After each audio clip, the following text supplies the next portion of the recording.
Sir, आपकी सरकार का वादा था कि जो लोग फाइनेंशियल फ्रॉड करेंगे, वित्तीय घोटाले करेंगे, उनको आप अंतर्राष्ट्रीय जहां पर भी वो कहीं पे हो वहां से खींच के भारत लाएंगे। कोई आया तो है नहीं अब तक।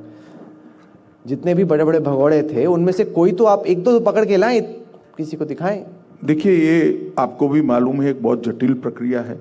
कई प्रकार की अंतर्राष्ट्रीय संधियां, अपने अपने देश के कानून, अपने अपने देश की अदालतें को पार कर कर ये प्रक्रिया पूरी हो सकती है।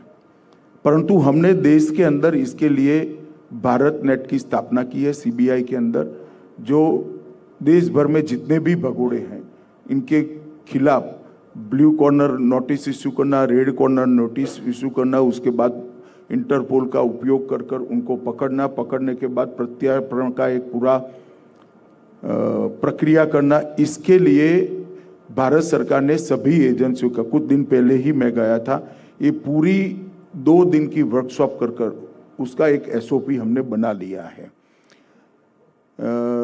2 साल से प्रयास चल रहे हैं। लगभग अब तक 2 साल में 42 भगोड़ों को हम लाने में सफलता मिली है। कुछ लोगों का वहाँ की अदालत की प्रक्रिया में केस चल रहे हैं, मगर बहुत कम लोग ऐसे हैं जिन पर कोई कार्यवाही नहीं हो रही।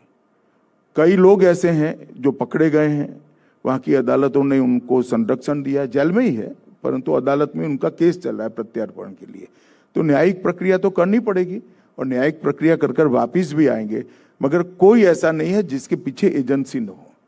पहले जो यूपीए की सरकार थी उसको एजेंसियों का डर ही नहीं था। हमारी सरकार आने के बाद, नरेंद्र मोदी सरकार आने के बाद कम से कम पीछा हो रहा है, वहां पकड़े जा रहे हैं, वहां जेल में बैठे हैं और जेल से, वहां की जेल से यहाँ की जेल में लाने की प्रक्रिया भी चल रही है।